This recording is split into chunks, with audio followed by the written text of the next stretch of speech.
집을 가지고 있는 사람 누구에게나 성주를 받을 수, 26에도 성주 받을 수 있어. 성주신을, 성주를 집에다 모시려면 집이 없는 사람이나 내 집이 없는 사람이거나 내 집을 장만하지 않은 사람은 굳이도 성주신을 마셔서 받아서 모실 필요가 없다고 생각해요. 저는 제가 감히 말씀드리지만 성주를 받거나 성주를 모시는 건 일반 사람들이 할 수가 없어요. 그거는 뭐 비방을 해서 이렇게 성주를 모셔 알려서 일반 사람들이 할 수 없어.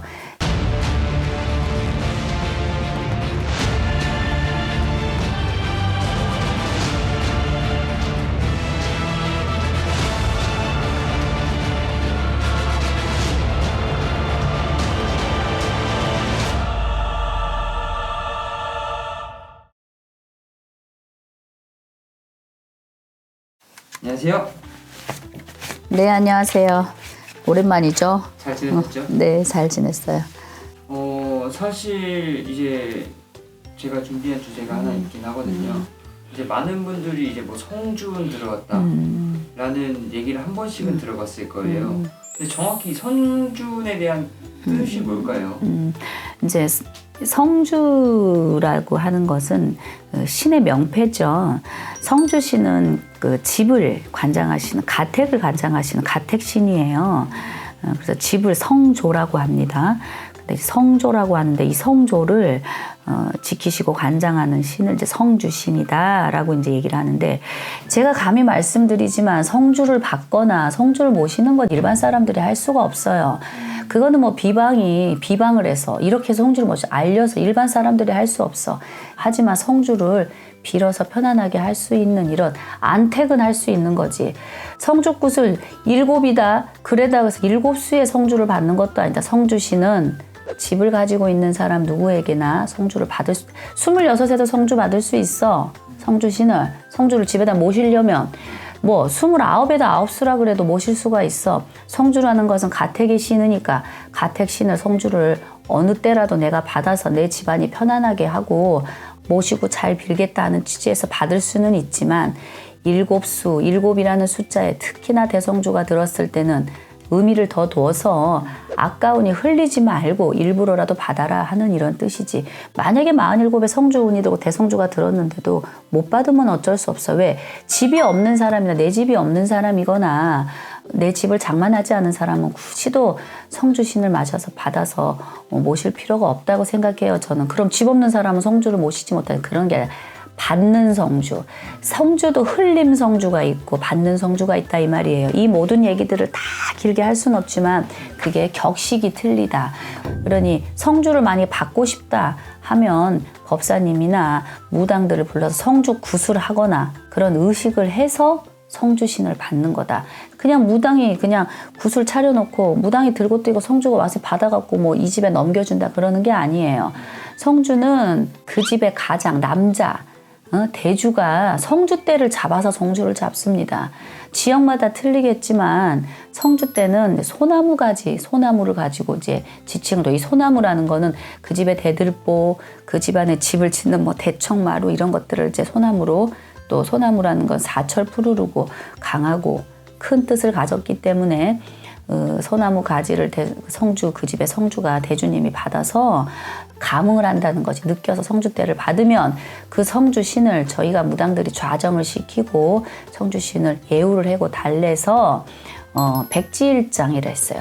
백지일장이라는 백지 소지일장, 백지에다가 귀한 한지나 백지에다가 물을 묻히거나 막걸리를 묻혀서 그 집의 대들보라든지 높은 곳에다가 붙여놓고 그 다음에 쌀을 뿌려서 표시를 써서 성주를 받아줬어요. 그래서 정확하게 굿이라든지 날을 잡고, 생기복동 날을 잡고, 그래서 이제 구슬에서 성주를 내려받는 것이다. 그렇기 때문에 성주를 스스로 받는 비방 같은 건 없다. 하지만 내 가정을 편안하게 하기 위해서 집에 조항이든지 거실 가운데다가 상을 차려놓고 안택을 할 수는 있다 이 말이에요.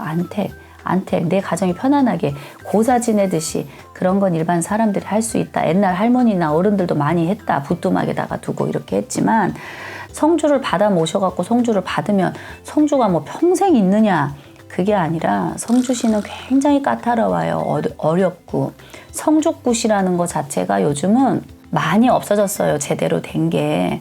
왜 제숫국과 성주 운 받는 거하고 제숫국과 흘림 성주 이렇게 하는 구분을 잘 하지 않고 잘 모르기 때문에 저도 많이 모르지만 위에 어르신들한테 원로님들한테 그 얘기를 들었는데 성주굿을 제대로 한다거나 성주신을 제대로 모시는 게 어려워요. 그만큼 까다롭고 많은 것을 가리신다. 어떨 때 성주신이 뜨시냐? 그 집에 상이 나고 초상이 나면 성주신이 뜨셔. 그리고 출산을 하게 돼서 삼신을 풀게 되면 성주신이 잠시 일어서시지.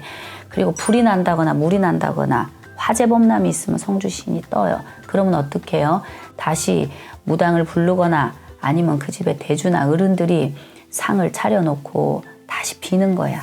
이런 일이 있어서 이랬지만 다시 성주신이 오셔서 우리 집을 편안하게 해달라고 그러면서 성주신을 다시 빌어서 다시 앉히는 거지. 그러면 정성껏 술을 한 잔 따라 놓든 나무를 조금 놓든 아니면 돼지머리를 좀 사다 놓든 술 한 잔 따라 놓고 안택 내가 우리 집 편안하게 해달라고 빌 수는 있다. 또 남편이 없다. 예를 들어서 남편이 돌아가시고 사별했다. 그럼 대주가 없는데 성주를 어떻게 받느냐. 내가 내 집안을 내 자식을 위해서 편안하게 하고 싶고 한데 그렇더라도 성주는 성주굿은 할 수 있는 것보다 흘려서 성주를 대접하는 거지 받아서 모셔서 어디다가 안착을 하는 게 아니고 흘려 모셔서 대접을 하셔서 편안하게 하는 거지 내 자식을 그러니까 운을 맞는 거예요. 성주신을 받는 것과 성주 운맞이를 하는 것과 제숫굿을 하는 건 틀리다는 거예요. 하지만 어떻게 보면 맥락이 같을 수도 있어. 왜요? 성주가 편안하고 가정이 편안하고 내 대주가 편안하고 내 지주가 편안하고 내 자손이 편안하면 재수 있는 거야. 뭘 하더라도 편안하고 집안이 편안해야 바깥일도 잘 되는 거기 때문에 그런 의미에서 일맥상통할 수가 있지만 이거를 엄연하게 따진다고 하면 굉장히 다른 면이 많다. 비방을 하는 것도 좋고 비방을 알려주는 것도 좋고 도움을 주는 것도 좋지만 조금은 구분을 해야 된다. 가져야 된다. 굿이 아니고 다른 방법으로 성주신을 내리거나 뭐 그런 능력이 있거나 그런 걸 아신다면 그런 제자들은 그렇게 하시면 되고 이 초설당은 그렇게 해서 성주신을 모셔주고 성주를 빌어준다는 거죠. 그래서 또 형편 따라 성주를 뭐 굿을 못하고 어쩐다 그러면 성주상을 좀 차려놓고 비손해서 빌어서 성주님을 애우해 주는 거지. 그런 이제 뜻이 있어요.